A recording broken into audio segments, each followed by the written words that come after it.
Assalamualaikum warahmatullahi wabarakatuh. Saya Ratna Junta SPD dari SD Negeri 4 Tanjung Aman, CGP Angkatan 10 Kabupaten Lampung Utara akan mengadakan demonstrasi kontekstual modul 3.1 tentang pengambilan keputusan berbasis nilai-nilai kebajikan sebagai pemimpin. Wassalamualaikum warahmatullahi wabarakatuh.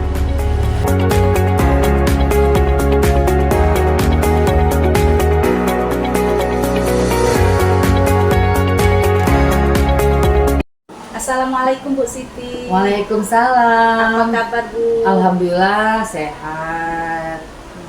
Iya Bu, pada kesempatan ini saya ingin mewawancarai Ibu mengenai pengambilan keputusan berbasis nilai-nilai kebajikan ketika Ibu menghadapi suatu dilema etika di sekolah. Mungkin ada kasus yang pernah Ibu alami yang berkaitan dengan dilema etika selama Ibu menjadi kepala sekolah. Baik Ibu Junta, tentunya kita banyak yang kita alami, terutama untuk norma etika. Kita di sekolah tentunya banyak masalah karena berbagai macam dari keluarga. Nah, terutama untuk etika. Untuk etika kita agak sulit karena itu tadi berbagai macam pola keluarga tentunya berbeda. Jadi dikarenakan juga untuk etika untuk sementara ini belum ada undang-undangnya. Mungkin itu kita sementara dari saya. Jadi dari kasus-kasus Ibu itu ya, ada beberapa hal yang ingin saya tanyakan Bu. Selama ini bagaimana Ibu mendapatkan identifikasi kasus-kasus yang merupakan dilema etika atau bujukan moral dari kasus tersebut? Baik, tentunya kita mendapatkan informasi itu tentunya melalui wali kelas masing-masing, baik dari kelas 1 maupun sampai dengan kelas 3. Jadi caranya mengidentifikasi itu tidak ada bujukan moral kasus ini ya Bu, Untuk karena tidak sementara ada pelanggaran hukum yang terjadi. betul, untuk sementara karena untuk etika dan bujukan moral itu tidak ada undang-undangnya. Untuk yang kedua, pertanyaan kedua, bagaimana Ibu menjalankan pengambilan keputusan di sekolah Ibu, terutama untuk kasus-kasus di mana ada dua kepentingan yang sama benar atau mengandung nilai kebajikan? Baik, tentunya saya mendapat informasi itu tentunya saya akan memanggil wali kelas yang bersangkutan. Nah, akan saya panggil dan saya pantau dan saya dekatkan juga dengan siswanya. Jadi caranya dimusyawarahkan dulu dengan para guru kelas ya Bu, atau kelas tadi yang mengajar di kelas tersebut. Untuk pertanyaan ketiga Bu, langkah-langkah atau prosedur seperti apa yang biasa Ibu lakukan selama ini? Baik, setelah langkah pertama tentunya saya memanggil wali kelas. Kemudian saya panggil juga guru yang mengampu pelajaran di kelas itu, misalnya guru-guru mapel. Nah, akan saya musyawarahkan dengan guru-guru yang mengampu di kelas itu. Jadi langkahnya yang pertama melakukan musyawarah dengan para guru kelas dan bidang studi yang mengajar di kelas anak tersebut.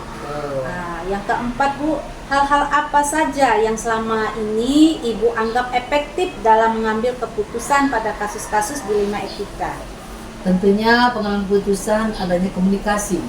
Itu yang pertama dengan guru kelas ataupun dengan guru mapel yang mengajar ataupun ngapu di kelas tersebut.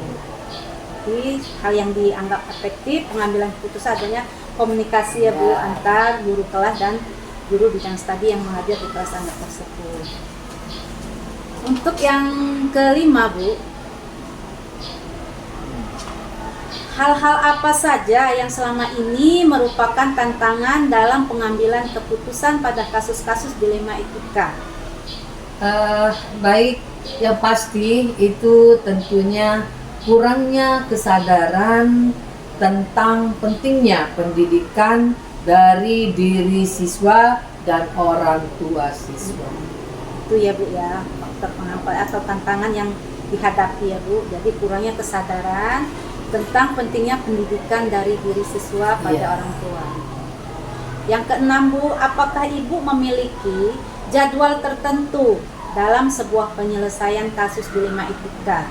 Apakah Ibu langsung menyelesaikan di tempat atau memiliki sebuah jadwal untuk menyelesaikan bentuk seperti itu? Tentunya ketika kita mendapatkan suatu masalah, saya langsung menindaklanjuti.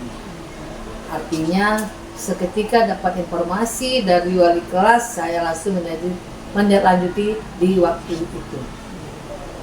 Jadi tidak ada jadwal tertentu ya Bu? Tidak ada. Ketika terjadi permasalahan atau kasus Langsung, jangan ditunda-tunda. Yang ketujuh ya Bu, adakah seseorang atau faktor-faktor apa yang selama ini mempermudah atau membantu Ibu dalam menyelesaikan pengambilan keputusan? Baik, luar biasa. Tentunya Ibu Juwita, segala sesuatu itu yang paling penting adalah kita komunikasi dengan wali kelas untuk mengambilkan suatu keputusan. Artinya kita perlu komunikasi seluruh dewan guru, terutama wali-wali kelas. Jadi itu ya pihak-pihak yang paling Ya. membantu ya Bu ya, guru Ya. kelas dan guru bidang studi. Yang terakhir ini Bu, dari semua hal yang disampaikan, pembelajaran apa yang dapat Ibu petik dari pengalaman Ibu mengambil keputusan dilema etika? Baik, tentunya untuk kita mengambil satu keputusan dan pembelajaran itu, tentunya kita dapat memetik pengalaman, mengambil keputusan untuk mempengaruhi daripada lingkungan untuk mengambil keputusan. Berarti lingkungan itu besar pengaruhnya, Bu Juwita. Perhatikan budaya lingkungan. Ya. Baik Ibu, terima kasih Ibu sudah meluangkan waktu untuk saya dan saya sudah mendapatkan banyak informasi tentang pengambilan keputusan dilema etika di sekolah. Oke, baik, sama-sama Ibu Juwita. Mudah-mudahan pertemuan kita hari ini akan bermanfaat dan akan berguna ke depan untuk Ibu Juwita. Terima kasih ya Ibu. Ya. Saya akhiri. Wassalamualaikum warahmatullahi wabarakatuh. Waalaikumsalam warahmatullahi wabarakatuh.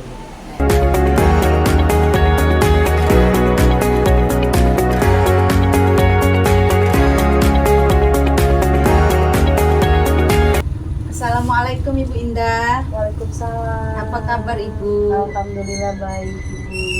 Sehat ya Bu ya? Alhamdulillah. Pada kesempatan ini saya ingin mewawancarai Ibu mengenai pengambilan keputusan berbasis nilai-nilai kebajikan ketika Ibu menghadapi suatu dilema etika di sekolah. Mungkin ada kasus yang pernah Ibu alami yang berkaitan dengan dilema etika selama Ibu menjadi kepala sekolah. Selama saya jadi kepala sekolah, kasus yang pernah saya hadapi dalam dilema etika itu kasus siswa pada saat naik kelas, di mana harusnya siswa itu tidak naik kelas karena tidak mencukupi KKM, tapi harus naik. Jadi kita bingung ya Bu ya. Iya, di situ dilemanya, apakah ditinggal atau dinaikkan, sedangkan terlalu banyak pertimbangan yang harus kita. Dari kasus Ibu ini saya akan mengajukan beberapa pertanyaan. Untuk yang pertama, bagaimana Ibu dapat mengidentifikasi kasus-kasus yang merupakan dilema etika atau tuntutan moral dari kasus tersebut? Kalau saya pikir kasus yang saya hadapi itu adalah termasuk dilema etika, di mana saya atau kami sebagai guru harus mengambil suatu keputusan, memilah keduanya masuk akal gitu, alasan-alasan yang kita hadapi itu sama-sama masuk akal. Iya, Karena dia benar sama benar. iya betul. Yang kedua Bu, bagaimana Ibu menjalankan pengambilan keputusan di sekolah? Ibu terutama untuk kasus-kasus di mana ada kepentingan yang sama-sama benar atau mengandung nilai kebajikan. Untuk menjalankan pengambilan keputusan yang saya hadapi, ya harus dimusyawarahkan dengan warga sekolah, termasuk guru-guru yang terlibat di dalam masalah tersebut. Itu pasti gurunya terlibat semua ya Bu. Iya, Guru kelas, maupun bidang studinya ya. ya betul, semua warga sekolah lah. Oke. Nah, yang ketiga, langkah-langkah atau prosedur seperti apa yang bisa Ibu lakukan selama ini rangkanya berdiskusi dengan guru, berdiskusi, terus kita melakukan rapat, ya, dan berdiskusi di dalam rapat tersebut. Langkah apa yang harus kita ambil dari kasus yang anak kita tersebut hadapi? ya. Semua guru ya Bu ya. Iya. Ya, selanjutnya hal-hal apa saja yang selama ini Ibu anggap efektif dalam pengambilan keputusan pada kasus-kasus dilema etika? Tindakan yang efektif itu adalah kita harus melakukan tindakan yang efektif dalam mengambil suatu keputusan itu. Misalnya jangan bertele-tele lah. Iya. Kalau langkah-langkahnya itu minimal, kalau misalnya dia emang harus kita naikkan seperti kasus yang hadapi, ya kita naikkan. Kalau misalnya dia tidak dinaikkan, harus dinaikkan karena banyak faktor yang harus kita pertimbangkan lagi. Jadi melihat nilai siswa itu, apakah Ibu diadakan rapat sama guru kelasnya, setelah itu dinaikkan, dibantu, apakah ada persyaratannya itu Bu? Kalau kemarin yang saya hadapi, ya kami panggil orang tuanya, kita diskusi sama-sama, kita panggil walinya, kita panggil siswanya, kita tanya dulu apa sih kendalanya seperti apa, kemudian sanggup tidak walinya membimbing siswa kita tersebut apabila dia menyanggupi, dan kita sama-sama kerjasama, ya kita naikkan dengan syarat tolong dibimbing kembali anak. Selanjutnya Bu, hal-hal apa saja yang selama ini merupakan tantangan dalam pengambilan keputusan pada kasus-kasus dilema etika? Tantangan yang dihadapi itu sebetulnya balik lagi ke diri kita ya, ketegasan, kurangnya tegas dalam mengambil suatu keputusan. Gimana kita mau tegas kalau banyak harus kita pertimbangkan? Banyak sekali. Apakah Ibu memiliki jadwal tertentu dalam sebuah penyelesaian kasus dilema etika? Apakah Anda langsung menyelesaikan di tempat atau memiliki sebuah jadwal untuk menyelesaikan bentuk atau prosedur seperti apa yang Ibu jalankan? Jadwal, saya tidak punya jadwal yang harus saya patuhi, tapi kami mengalir saja. Pada saat kami ada masalah seperti itu, maka akan kami ambil keputusan dengan cepat dan kami selesaikan pada saat itu juga. Jadi tidak ada jadwal khusus ya Bu ya. Ketika ada kasus kita langsung selesaikan ya di harian itu. Ya. Adakah seorang atau faktor-faktor yang selama ini mempermudah atau membantu Anda dalam mengambil keputusan dalam kasus-kasus dilema etika? Ya. Semua guru terlibat, semua guru membantu dalam semua kasus yang ada di sini. Karena kan yang berperan secara langsung itu mereka. Kan mereka yang memiliki andil untuk memutuskan juga. Jadi semua guru ya Bu ya, Iya. baik guru di kelas maupun bidang studi yang mengajar di kelas itu ya. Nah, ini udah yang ke-8 ini Bu. Dari semua hal yang disampaikan, pembelajaran apa yang dapat Ibu petik dari pengalaman Ibu mengambil keputusan dilema etika ini? Iya, pelajaran yang sulit itu diambil itu tidak semua masalah itu benar. Semua masalah itu benar, ya. Dan harus dianggap benar. Ya. Dan tidak semua masalah itu salah, juga itu salah. Jadi harus ada pertimbangan ya Bu ya, Iya. lihat dari kasus-kasusnya. Iya. Lihat dari latar belakangnya kasus itu terjadi seperti apa. Baik Ibu, terima kasih atas waktunya, sudah meluangkan waktu untuk saya wawancarai. Tetap semangat. Saya akhiri, wabillahi taufiq wal hidayah. Wassalamualaikum warahmatullahi wabarakatuh. Waalaikumsalam.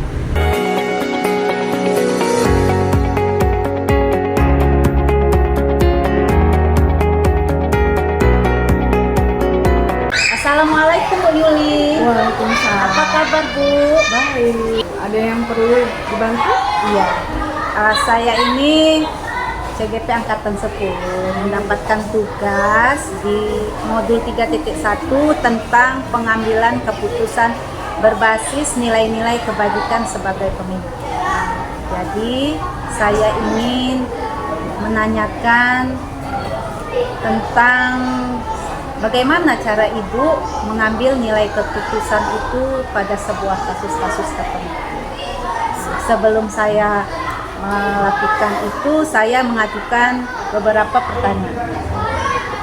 Untuk pertanyaan yang nomor 1, selama ini bagaimana ibu dapat mengidentifikasi kasus-kasus yang merupakan dilema etika atau bujukan moral di sekolah itu? Ya, untuk mengidentifikasikan suatu kasus dalam kategori dilema etika atau bujukan moral, saya menelaah kasus tersebut. Jika terdapat dua pilihan keputusannya sama besar, sama benar, maka termasuk dalam dilema etika. Namun jika keputusan itu antara benar atau salah, merupakan bujukan moral. Jadi emang kita bingung ya Bu, Iya, pasti benar. kita itu ada dilema etika dan bujukan moral. Karena kalau dilema etika itu bertujuan untuk benar atau benar, kalau dia bujukan moral itu benar atau salah. Lawan salah ya. Iya, benar. Pertanyaan nomor 2, selama ini bagaimana ibu mengambil keputusan di sekolah ibu, terutama untuk kasus-kasus di mana ada dua kepentingan yang sama-sama benar atau mengandung nilai-nilai kebajikan?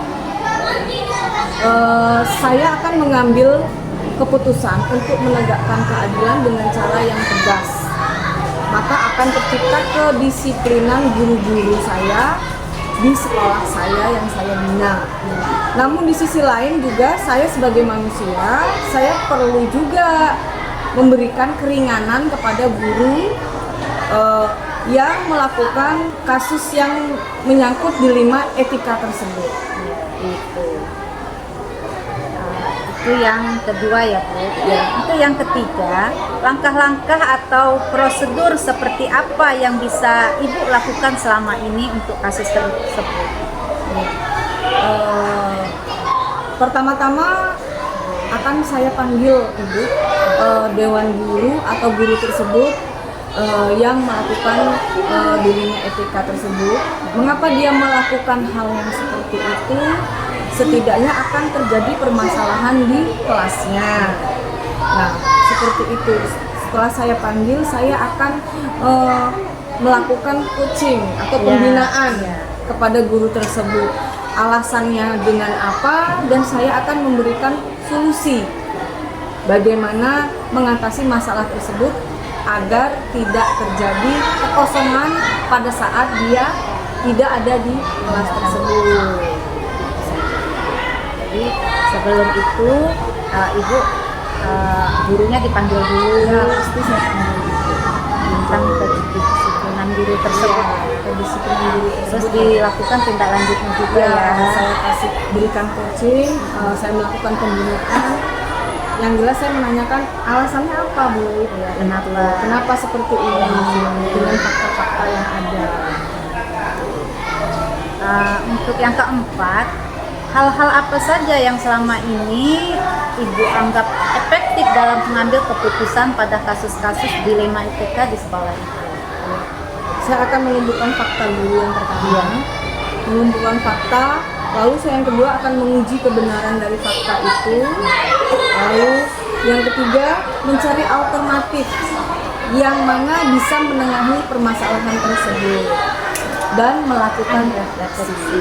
Ya, jadi sebelum ibu mengambil keputusan, ibu melihat dulu fakta-faktanya ya Bu ya, mengumpulkan ya, Iya, mengumpulkan beberapa fakta-fakta dari kejadian tersebut. Terus menguji kebenaran, benar dan salah, atau salah lawan benar.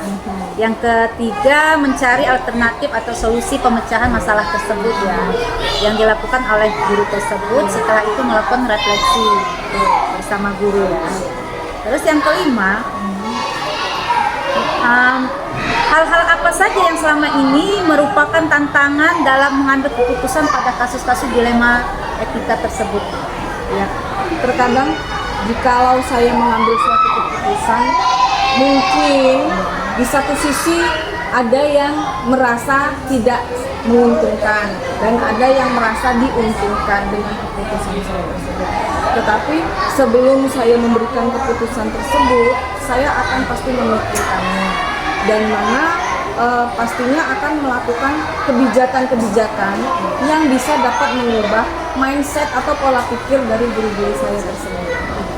Karena kalau kita perhatikan ya Bu ya, banyak tantangan di sekolah kita ya. Benar. Apalagi dari guru, ada guru yang suka, ada guru yang tidak suka dengan keputusan kita. Jadi kita emang benar-benar dilema dalam mengambil keputusan tersebut ya. Iya, betul. Yang keenam Bu ya, apakah Ibu memiliki jadwal tertentu dalam melakukan sebuah penyelesaian kasus dilema etika di sekolah Ibu?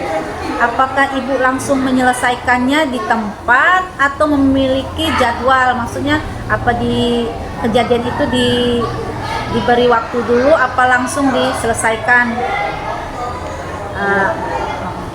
Kasus-kasus itu kan kita lihat ya Bu ya, ada kasus yang sederhana dan ada kasus yang berat.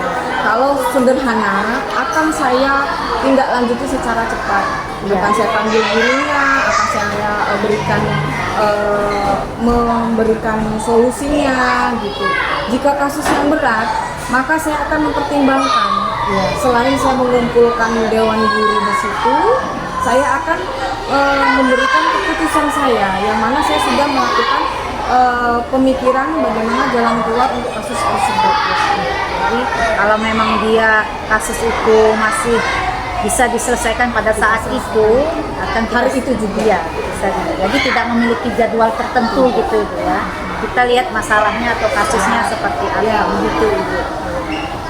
Terus yang ketujuh ya Bu, adakah seorang atau faktor-faktor apa yang selama ini mempermudah atau membantu Ibu dalam mengambil keputusan dalam kasus-kasus dilema etika di sekolah? Ya, dalam mengambil keputusan di sekolah kita punya beberapa guru ya. Di sini kan saya di sini punya guru yang sudah pada masa di sekolah ini sudah masa purna. Dia lebih tahu dan dia lebih paham, Senior dia punya gitu ya. pengalaman. Dia punya guru senior. Setidaknya kita berbagi, kita bersharing bagaimana mengambil keputusan yang tepat, bagaimana mengambil suatu kebijakan yang tepat untuk menyelesaikan masalah tersebut. Gitu. Jadi dalam hal itu untuk membantu Ibu itu guru melakukan rapat dulu ya Bu ya, Senior, ya, guru sudah pasti. menanyakan sama guru-guru, terus warga sekolah gitu ya Bu ya. Bisa dengan warga sekolah juga gitu. Yang Pokoknya pasti- Ibu melakukan koordinasi dulu Ya. sama atasan ya Bu ya, Betul. sama pengawas. sama pengawas, Iya. setidaknya kita ada laporan Iya. gitu. Sebelum mengambil keputusan ya Bu. Iya. Baik, yang kedelapan, dari semua hal yang disampaikan tadi ya Bu, pembelajaran apa yang dapat Ibu petik dari pengalaman Ibu dalam mengambil keputusan dilema etika? Ya, keputusan yang ada di sini biasanya kasus-kasusnya kita tuh hanya butuh empati dan simpati. Ya, kembali lagi ke rasa itu tadi ya, rasa hati manusia Iya. tadi. Gitu. Yang berbasis nilai kebajikan dan memprioritaskan kepentingan murid. Ya, berpihak pada murid ya. Yang Bu. berpihak kepada murid.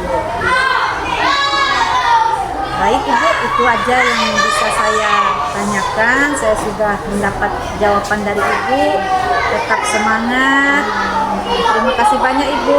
Dengan senang hati Ibu. Lalu Sukses selalu. ya, Ibu. terima kasih ya Bu Yuli. Ya.